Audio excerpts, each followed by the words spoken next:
Hello everyone and welcome to GW Bulletin. This is Sachin Awana and here are the latest happenings.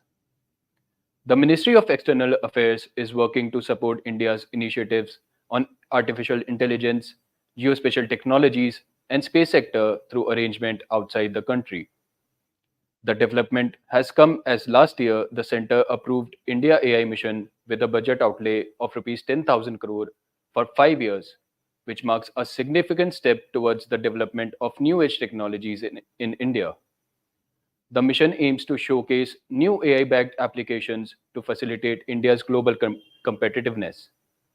Be it BRICS, G7, or G20, AI is being discussed at multilateral forums and its benefits that could be utilized to achieve sustainable development goals and development of the society as a whole.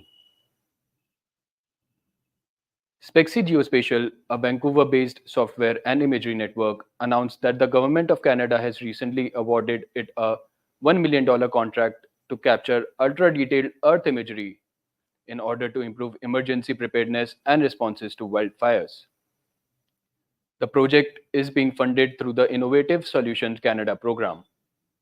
The project objective is to provide additional data and tools primarily for the Canadian federal government and provinces to use and reference as they prepare for and respond to wildfire events in Canada.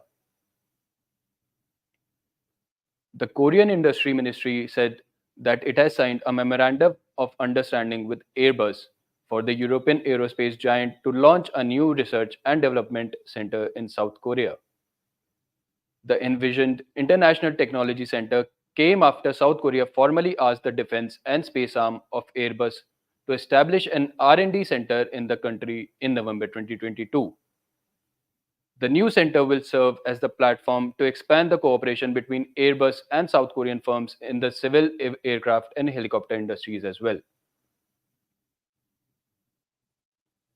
SpaceX launched another batch of its Starlink Internet satellites, the company's 46th orbital mission of the year already. The Falcon 9's first stage came back to Earth about 8 minutes later as planned, touching down on the drone ship, which was stationed in the Atlantic Ocean. The Falcon 9's upper stage, meanwhile, continued powering its way to LEO, where it will deploy the 23 Starlink satellites. This launch marks the 46th orbital layoff of the year for the company, out of which 31 liftoffs have carried Starlink satellites.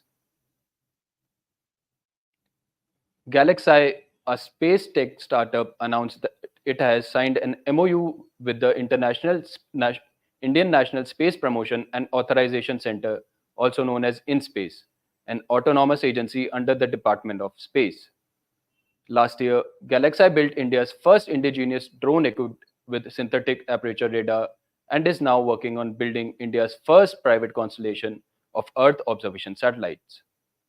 Galaxy, collaborating with InSpace, aims to revolutionize data gathering with innovative satellite technology. Their focus on high quality imagery for climate and urban development monitoring sets the stage for global decision making improvements. The Swedish Space Cooperation and South Korean rocket company Peri Aerospace have signed a collaborative agreement to launch satellites jointly from Esrange Space Center in northern Sweden, starting in 2025. Perigy's Blue Whale 1 micro launcher will consequently be the first ever orbital rocket to launch from Esrange. The two-stage launch vehicle has the capacity to place up to 200 kilograms into 500-kilometer sun-synchronous orbit. Together, SSC and Perigi will develop a service concept with a shared payload space onboard the rocket to make room for both companies' customer bases. Enforced by SSC's global satellite ground station network, this service cloud could also enjoy supplementary additional space to ground services. Germany's Federal Agency for Cartography and Geodesy will continue to manage production of pan-European datasets after signing new agreement with Geographics. As a result, BKG is responsible for 3 open datasets available via Open Maps for Europe user interface as well as a database of administrative boundaries.